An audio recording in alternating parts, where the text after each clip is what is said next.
안녕하세요. 전업투자자 복리입니다. 이 영상은 7월 3일 월요일 오후 8시 40분에 영상을 녹화해드립니다. 오늘 시황을 말씀드리기 전에 중기 시황과 단기 시황의 괴리율에 대해서 한번 간략히 설명드리고 내일장 관심 종목 한번 살펴볼 건데요. 개인 소비지출 헤드라인 지수가 하락한 걸 호재로 해서 미국장이 금요일날 1.4% 나스닥이 반등이 나왔습니다. 다만 근원 CPI는 1년째 그대로고요. 소비자 물가지수는 이제 7월 11일경에 또 나오죠. 근데 근원 CPI는 5.2이지만 아마 헤드라인 CPI는 좀 더 내려올 거기 때문에 일단은 헤드라인 CPI 내려온 거에 대해서 시장이 계속 반응을 하고 있기 때문에 이런 랠리는 좀 더 크게 하락하기보다는 위로 크게 못 가더라도 단기에 빠지는 시장은 아닐 것이다 이렇게 보여집니다. 그리고 물가에 대한 이해인데요. 근원은 말 그대로 잘 변하지 않는 속성을 가진 것들을 말합니다. 예를 들면 임대료라든가 중고차 가격, 임금 등이 예가 되겠고요. 헤드라인은 변동성이 있는 에너지와 곡물 가격을 반영하기 때문에 전년 대비 헤드라인은 내려올 수 있지만 여전히 근원 CPI가 끔찍도 하지 않고 있다. 오히려 유럽은 근원 CPI가 더 올랐죠. 그래서 연준에서는 이러한 잠재적 위험성이 있기 때문에 랠리 서머스 때 이미 한 번 경험을 했기 때문에 이렇게 해서 매파적인 그런 스탠스를 취할 수밖에 없다 이렇게 보여집니다. 다만 통상 지금 지난주에 발표된 미국 주택시장이 매우 호황인 걸로 나왔죠. 호주 이런 데도 마찬가지고요. 따라서 집가격이 올라가면 통상 임대료가 올라가고요. 증시와 경제가 좋으면 임금도 올라가고 중고차 소비를 많이 하니까 중고차 또는 내부재 소비도 증가합니다. 이렇게 되면 물가가 잡히기 어렵죠. 이번 겨울에 또 다시 유가, 천연가스가 오르지 말라는 법은 없죠. 지금 사우디는 기름값 하락을 막기 위해서 연일 감산을 하고 있는데 다른 나라가 지금 도와주지 않고 있는 상황인데요. 이 유가와 관련해서는 미국이 유가를 안정시키기 위해서 전략 비축률을 많이 풀었었는데 계속 1년 넘게 풀었죠. 근데 이걸 이제 다시 채워넣는 시즌이 돌아왔고 그다음에 이란이 다시 석유 수출이 재개된다 하더라도 비공식 루트로 이미 석유를 많이 수출하고 있었어요. 그렇기 때문에 증가 요인은 없다. 이 부분을 좀 잘 봐야 되겠고 이렇게 경기가 연착륙되고 좋을 거라고 본다면 유가도 올라야 되는데 유가는 못 오르고 있죠. 그래서 제가 계속 말씀드렸듯이 통화시장과 국제시장은 이걸 반영하고 있는데 주식시장만 반영하지 않고 있습니다.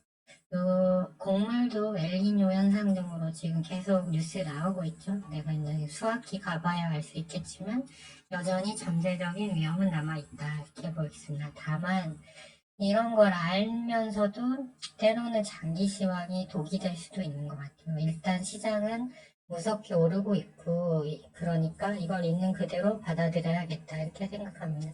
아까 말씀드렸듯이 7, 8월 헤드라인 CPI도 내려올 걸로 보는 게 대체적인 분석이에요. 근원은 좀 하락률이 없더라도.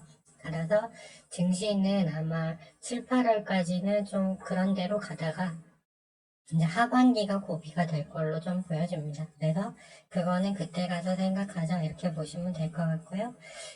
우리 국내 증시 오늘 보면 그동안 하락을 되돌리는 좀 강한 슈팅이 나왔어요. 지난주 금요일 날 코스닥 같은 경우는 장 초반에 1% 가까이 빠졌다가 0.86% 올랐는데 오늘 또 무려 2.42%나 오르면서 일봉상 상단 저항 라인을 딱 붙여놓고 끝냈습니다. 그래서 60분봉을 보시면 금요일 날 장 초반에 투매 시그널이 뜬 다음에 오늘 하루 만에 이틀 만에 바로 또 과열 시그널이 떠버렸어요. 미국장은 오늘 반나절만 장이 열린 다음에 내일은 휴장이기 때문에 이제 여기서 미국장이 뭐 소폭 하락한다고 하면 여기서 이제 살짝 눌러주는 눈치 보는 장세가 국내 증시는 나올 걸로 보여집니다. 오늘 코스닥이 좀 급등할 수 있었던 이유는 외인이 4,700억이나 그리고 기관이 1천억을 매수를 했습니다. 그래서 많이 올랐고요. 다만 좀 특이사항이라면 2차 전지와 반도체가 오늘 압도적으로 좋았는데 모처럼 진짜 신나게 올랐는데 좀 시총이 되는 종목들 상승률은 낮고 소형주들이 좀 많이 올랐어요. 그리고 에코프로라는 2차 전지 중에서 시총이 되는 종목이 오늘 과열 신호가 뜨면서 일봉상 전고점을 돌파해서 종가가 끝났습니다. 그래서 이 에코프로의 이러한 기세가 이제 다른 종목까지 퍼질 수 있을지 그거를 관찰하는 게 좀 중요하지 않을까 이렇게 생각이 됩니다. 그래서 오늘은 일단 주도 섹터에 의한 상승이었기 때문에 내일은 이제 다시 지금 최근 한 달 넘게 계속되는 종목별 장세가 계속 이어질 걸로 보고 있고요. 이번 달 주요 일정을 보시면 이번 주에 아무래도 핵심이라고 하면 내일 이제 IIEA 사찰단이 이제 총장이 보고서를 가지고 일본에 도착하기 때문에 여전히 이번 주는 그 오염수 방류가 주요 키워드가 될 것 같고요. 다음 주는 이제 유럽에서 우크라이나 재건회의가 있기 때문에 오늘 좀 재건주들도 나쁘진 않았습니다. 그래서 이제 다음 주는 재건주. 그래서 좀 위치를 보면서 선침의 개념으로 잘 접근하면 일단 이번 주와 다음 주 일정 시나리오 매매로는 충분하지 않을까 보여집니다. 그러면 이제 내일장 제가 관심 있게 보는 종목 설명드리면 일단 오염수 외에 한 종목이 잡혔는데요. 바로 알루코입니다. 알루미늄 만드는 회사인데요. 최근에 급등하면서 신용이 좀 많이 줄은 게 확인이 돼요. 그래서 이날 그 마이너스 10.91% 장대 음봉 나오기 전에 상승하다가 시간에서 4%인가 5%까지 올랐다가 바로 급락해서 끝나는 줄 알았는데 오늘 8.39%가 오르면서 프로그램 매수가 많이 들어왔어요. 근데 시간에는 좀 강하지 못했죠. 아마 지난주 금요일 학습효과 때문인 것 같아요. 그런데 잘 보시면 검은색 20일 이평선이 위로 이제 고개를 돌리고 있죠. 프로그램 매수 많이 들어왔고 그렇기 때문에 21선을 터치하는 한 4,700원 이하에서 만약 여기서 프로그램 매수가 계속 유입된다고 하면 여기서 이제 한 차례 더 시세가 나갈 수도 있어요. 그래서 일단은 알루코 하나 좀 찍어 넣고요. 그 다음에 저는 MSC 이번 주에 대봉 LS랑 MSC를 좀 관심 있게 계속 봐야 된다고 말씀드렸는데 대봉 LS는 뭐 큰 변화 없이 거래량 없이 1.47% 올라가 끝났지만 30분봉 추세가 아직 위로 올라가는 흐름은 아니에요. 그래서 얘 같은 경우는 반드시 거래량 느는 걸 확인하고 접근하셔야 된다 이렇게 말씀을 드렸고 그다음에 MS 오토텍이 최선호주라고 했는데 지난주 금요일에 시간에서 0.9% 하락해서 오늘 눌려주고 갈 줄 알았는데 오늘 시가가 무려 13.12%나 뜨면서 장중에 19%를 찍고 밀렸습니다. 그래서 일단 아침에는 접근을 못했고요. 예상과 다르게 간 거죠. 저는 눌려줄 때 잡으려고 한 마이너스 2% 구간에서 잡으려고 했는데 이제 떠버렸으니까. 그런데 이제 슥슥슥슥 하락하다가 막판에 다시 30분 봉상 다시 위로 올려놓는 흐름이 나오면서 일단 5일선 위에서 끝났습니다. 그렇게 되면 20일 이평선이 이제 시간이 지날수록 이렇게 계속 올라가겠죠? 그래서 오늘 시간에서 뭐 1.7% 정도 하락하면서 이제 거래 대금으로 한 4억 3천 정도 나왔는데 오늘 거래량이 거의 520만 주니까 뭐 큰 추세는 무리는 없다고 보고 있고요. 이제 MSC는 내일이 가장 중요합니다. 오늘 보시면 설탕, 아스파탐 관련주들은 대체로 다 하락을 했지만 MSC는 고점을 찍었음에도 오늘 추세를 잡아놓고 끝났거든요. 그래서 이제 한천이라는 소금이나 한천 이런 거 관련으로 이제 간다고 보시면 되겠습니다. 그래서 60분 봉도 5일선 위에 있기 때문에 이제 이거를 크게 봤을 때 요거가 1파, 2파, 그냥 대부분의 급등주들은 이런 패턴이 나오면 여기까지를 1파, 그 다음에 21선 터치라인을 2파로 보는 겁니다. 그래서 이제 3파가 나오냐 안 나오냐가 제일 중요해요. 그래서 내일이 21선을 깬다면 이제 시세가 끝나는 거고요. 21선을 타고 다시 양봉이 출현한다면 이제 수요일 날 적어도 수요일 오전까지는 상승 10파가 이어진다. 그래서 모든 급등주들 같은 경우에 여기서 결판이 나는 거거든요. 여기서 이제 더 올라가는 급등주가 되느냐 아니면 짧게 이틀 시세 주고 끝나느냐가 내일 결정되는 날입니다. 그렇기 때문에 기존 보유자분들은 이 21선을 기점으로 깨냐 안 깨냐를 잘 보셔야겠고, 역으로 이제 주식이 없는 분들이라면 이 자리에서 한번 매수를 노려볼 만하겠다 이렇게 보시면 될 것 같아요. 왜냐면 방산 배출 이슈는 일단 이번 주가 최고치를 찍을 걸로 보고 있기 때문입니다. 그래서 저는 지금 마이너스 1.1% 손실로 해서 848원 평단가에 진입을 해놨고요. 일단은 이걸 이대로 가져가는 흐름으로 일단 대응을 하고 있고, 그 외에 위드텍도 제가 말씀드렸죠.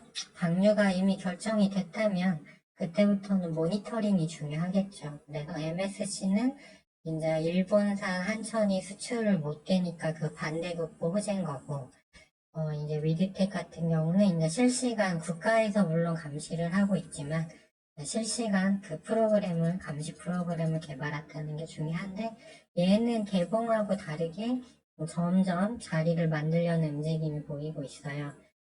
그런데 아직 거래량이 없는데 얘도 거래량이 튈 때 붙어줘야 되는데 일단은 위로 쏴도 전혀 이상하지 않은 자리에 왔습니다. 그래서 내일은 알루코, MSC 그리고 위드텍 정도를 일단 관심권에 두고 저는 스케줄 매매를 그때 이번 주는 오형수에 집중하고 그다음에 다음 주 대비해서 그 다음으로는 재건주로 넘어간다라는 시나리오를 일단 갖고 갈 거예요. 만일 오늘 지수가 이 분봉상 이렇게 한 번에 과열 신호가 안 떴다면 좀 여기를 이어서 시세가 날 수 있으니까 좀 들어가 보겠는데 오늘 중소형주들이 너무 많이 올랐다 내려왔거든요. 그렇기 때문에 내일은 이제 그 외 섹터가 좀 힘을 받을 걸로 일단은 보고 있습니다. 그래서 꼭 여러 종목을 매매해야만 수익이 나는 건 아니고 올라가는 종목을 계속 치고받아도 나쁘지 않은 수익이 날 수 있거든요. 그래서 일단 저는 MSC를 일단 대장주로 보고 일단은 내일 흐름을 볼 생각이고요. 보라티알이 오늘 소금 관련주 중에서 유일하게 좀 올라왔어요. 프로그램 매수가 15만 4천주 들어오면서. 하지만 이 보라색 보이시죠? 120분봉이 30분봉상 누르고 있어요. 아직은 위로 못 갔기 때문에. 근데 소금 쪽이라기보다는 C는 대장주인 MSC가 좀 더 강할 걸로 보고 있고, 위드텍도 좀 관심 있게 보자. 이 정도 보시면 될 것 같고요. 재건 쪽에서는 덕시나우징, 그 다음에 ATG, 현대, 인프라코어, 그 다음에 뭐 현대 무벡스, 대아티아이 정도 모니터링 하고 있습니다. 예, 이제 지금 보니까 그 나스닥 선물은 보합이더라고요. 그래서 큰 변동성은 없을 것 같은데 저 같은 경우는 일단 이런 전략을 유지하고 있고 2차 전지와 반도체주들이 오늘 소형주들이 완전 좀 좋은 흐름이었는데 시간에서 다 좀 많이 밀리는 이렇게 시세를 한번 얘네가 결코 저점은 아니거든요. 근데 오늘 시세를 또 뽑았기 때문에 이제 당분간 이쪽은 시세가 좀 어렵다 이렇게 일단은 보고 있습니다. 그래서 시장은 일단은 강하니까 그것을 그대로 받아들여야겠고요. 근데 제가 생각하는 중기 시황은 이대로 가면 하반기에 좀 문제가 올 수 있다 정도로 인식하시고 종목별 장세 오늘은 우량주 섹터가 강했으니까 반대로 이제 내일은 다시 최근 한 달에 그랬던 것처럼 중소형 이제 그 테마 종목별 장세 계속된다 이렇게 보고 있습니다. 지금 고객 예탁금이 늘지 않았는데 이런 시세가 나온다는 건 여전히 상승하는 섹터 쪽으로 그 투자자들의 매수세가 쏠림 현상이 나오고 있다. 이렇게 보셔도 뭐 크게 무리는 없는 장세일 것 같습니다. 예. 오늘 하루도 모두 수고 많으셨고요. 좋은 저녁 시간 되시고 저는 내일 오후 4시 마감 영상을 가지고 다시 찾아뵙도록 하겠습니다. 시청해 주셔서 감사합니다.